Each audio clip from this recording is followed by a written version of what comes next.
मदद, दिल छू लेने वाली कहानी। नई दिल्ली रेलवे स्टेशन पर ट्रेन अभी पहुंचने वाली थी। धीरे धीरे ट्रेन प्लेटफॉर्म की ओर बढ़ रही थी। शिखा जी अपना सामान समेटकर आगे बढ़ रही थी। तभी उनके बेटे शुभ ने उन्हें रोका। माँ, आप रुको, सामान मुझे दे दो। मैं पहले उतरकर सामान उतार लूंगा, बाद में आप आराम से उतर जाना। ठीक है बेटा, लेकिन संभल कर, गाड़ी पूरी तरह रुक जाए तभी निकलना, शिखा जी ने हिदायत देते हुए कहा। गाड़ी स्टेशन पर पहुंचती उससे पहले ही 3-4 कुली जबरदस्ती डिब्बे में चढ़ गए और शुभ और दूसरी सवारियों से पूछने लगे, साहब आपका सामान उठा लूं? शुभ ने पूछा, कितना लोगे? तो कुली 300 रुपये मांगने लगे। यह सुनकर शुभ बोला, नहीं नहीं, यह तो बहुत ज़्यादा है, हमें नहीं जाना, रख दो सामान। बात करते करते प्लेटफॉर्म आ गया। शुभ और शिखा जी नीचे उतर गए। वह कुली अब भी उनका सामान उठाने की कोशिश कर रहा था। शुभ उससे पैसे कम करने के लिए कह रहा था। इसी बीच शिखा जी की नज़र दूर खड़े एक बूढ़े कुली की ओर गई। वह आती जाती सवारियों को एक आस से देख रहा था। शिखा जी ने उसे इशारे से बुलाया, लेकिन वह नहीं आया तो शिखा जी खुद उसके पास पहुंच गई। अरे, मैं तुम्हें सामान उठाने के लिए बुला रही थी, तुम आए नहीं? चलना नहीं है क्या? बूढ़ा कुली इधर उधर देखकर बोला, मैम साहब, ये जो कुली है ये भागकर ट्रेन में चढ़ जाते हैं, मैं चलती ट्रेन में चढ़ नहीं पाता। ऊपर से जिस सवारी को ये लेकर आते हैं उससे कोई दूसरा कुली बात करे तो ये उसे मारते हैं, इसलिए मैं आपसे बच रहा था।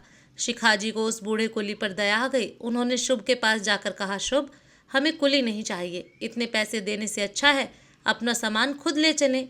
यह सुनकर दोनों कुली गुस्सा होते हुए दूसरे पैसेंजर से बात करने चले गए। कुछ देर में सामान उठाकर बाहर की ओर चल दिए।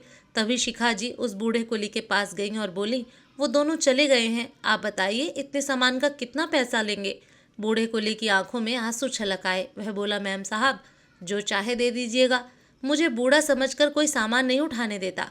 तभी शुभ आ गया। माँ, ये सामान उठा भी पाएगा, आप भी बेकार के चक्करों में पड़ गई। अच्छा भला 200 में तय हो रखा था। शिखा जी ने कहा, कुछ सामान ये उठा लेंगे, कुछ हम उठा लेंगे। शुभ ने सामान उठाने में मदद की। बूढ़ा कुली 2 सूटकेस लेकर धीरे धीरे आगे बढ़ने लगा। शुभ पीछे। माँ से बोला, माँ, ये तो बहुत देर में पहुँचेगा, वो दोनों अच्छे से सामान पहुँचा देते। यह सुनकर शिखा जी बोली, बेटा, कभी कभी किसी की मदद के लिए कुछ कष्ट उठाना पड़े तो उठा लेना चाहिए। ये बता रहे थे। इन्हें यही सोचकर कोई काम नहीं देता, पता नहीं क्या मजबूरी होगी जो इस उम्र में इतना भारी काम कर रहे हैं। धीरे धीरे वे बाहर टैक्सी स्टैंड तक पहुंच गए। शुभ ने पूछा, बाबा कितने पैसे हुए? यह सुनकर बूढ़ा कुली बोला, साहब, जो ठीक समझो दे दो। यह सुनकर शुभ ने शिखा जी की ओर देखा। शिखा जी ने इशारे में 300 रुपये देने को कहा। शुभ ने बेमन से 300 रुपये दे दिए। रुपए देखकर बूढ़ा कुली बोला, साहब, ये तो बहुत ज़्यादा है, आपने भी तो सामान उठाया है, कम दे दीजिए। शिखा जी ने बूढ़े कुली से पूछा, बाबा, आज कितने पैसे कमाए आपने? तब बूढ़ा कुली बोला, मैम साहब, बस एक ही सवारी मिली थी, 100 रुपये कमाए हैं। शिखा जी ने कहा, आप ये पैसे रख लो और घर जाकर आराम करो, रात होने को है। यह सुनकर बूढ़े आदमी ने चुपचाप पैसे जेब में रख लिए। शिखा जी ने फिर पूछा, आप इतना भारी काम करते हैं, आपके बेटे काम नहीं करते? बूढ़ा कुली यह सुनकर रोने लगा। फिर आंसू पोंछकर बोला, मेरा जवान बेटा यहीं कुली था, एक दिन सामान उठाकर सीढ़ियों से उतर रहा था, पैर फिसला और गिरकर मर गया। अब मैं और मेरी पत्नी यहीं स्टेशन के पीछे झुग्गी में रहते हैं।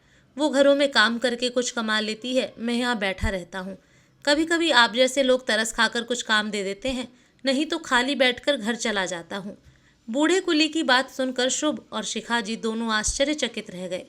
वह बूढ़ा कुली अपने आंसू पोंछते हुए हाथ जोड़कर धन्यवाद कर धीरे धीरे स्टेशन के पीछे बनी झुग्गियों की ओर चलने लगा।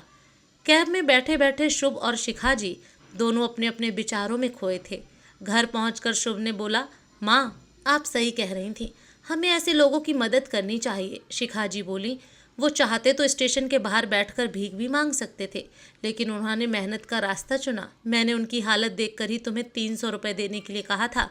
तुम्हारे और हमारे लिए 500 रुपये का मतलब एक पिज़्ज़ा हो सकता है, लेकिन एक बेसहारा बूढ़ा माता पिता के लिए वो 500 रुपये 3 दिन का भोजन हो सकते हैं।